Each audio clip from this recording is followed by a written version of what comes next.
BRS రజతోత్సవ సభ ప్రజలను రెచ్చగొట్టడానికో ప్రభుత్వ వ్యతిరేకతను పెంచడానికో కాదని ఆ పార్టీ కార్యనిర్వాహక అధ్యక్షుడు కేటీఆర్ అన్నారు. 25 వసంతాలు పూర్తి చేసుకున్నందున జరుపుకునే వేడుక మాత్రమేనని స్పష్టం చేశారు.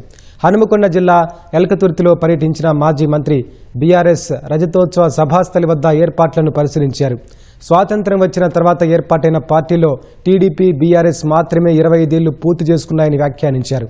గతంలో ఉద్యమ పార్టీగా, ప్రతిపక్షంగా ప్రభుత్వంలో ఎక్కడ ఉన్నా తెలంగాణ కీర్తిని హిమాలయాల స్థాయికి తీసుకెళ్లిన ఘనత కేసీఆర్దేనని అన్నారు.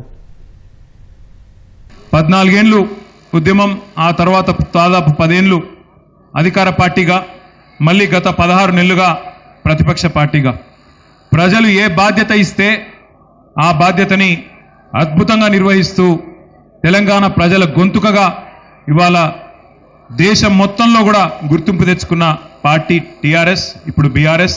రాష్ట్రంలోని ఏ వర్గ ప్రజలకు ఏ కష్టం వచ్చినా అందరూ కూడా హైదరాబాద్లోని తెలంగాణ భవన్ వైపే పోతా ఉన్నారు. ఒక జనతా గ్యారేజ్ మాదిరిగా హైడ్రా బాధితులైనా, మూసీ బాధితులైనా, లగచర్ల బాధితులైనా, సెంట్రల్ యూనివర్సిటీలో జరిగిన ధనదాహానికి బలైన అక్కడి విద్యార్థులైనా అందరూ కూడా వరుసగట్టి ఈ గులాబీ జెండా మాత్రమే తెలంగాణకు న్యాయం చేస్తుంది అనే పద్ధతుల్లో తిరిగి మళ్ళీ ఒక్కసారి ఖచ్చితంగా ఈ గులాబీ జెండాకే జైగొడుతున్న పరిస్థితి.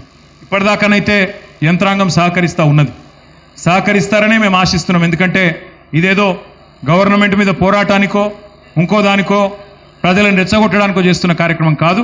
శాంతియుతంగా మా పార్టీ వార్షికోత్సవాన్ని మేము చేసుకుంటా ఉన్నాం. మా పార్టీ వార్షికోత్సవం 27 ఏప్రిల్ నాడు కాబట్టి 25వ వార్షికోత్సవం రజతోత్సవం కాబట్టి పెద్ద ఎత్తున ఏర్పాట్లు చేసుకుంటా ఉన్నాం.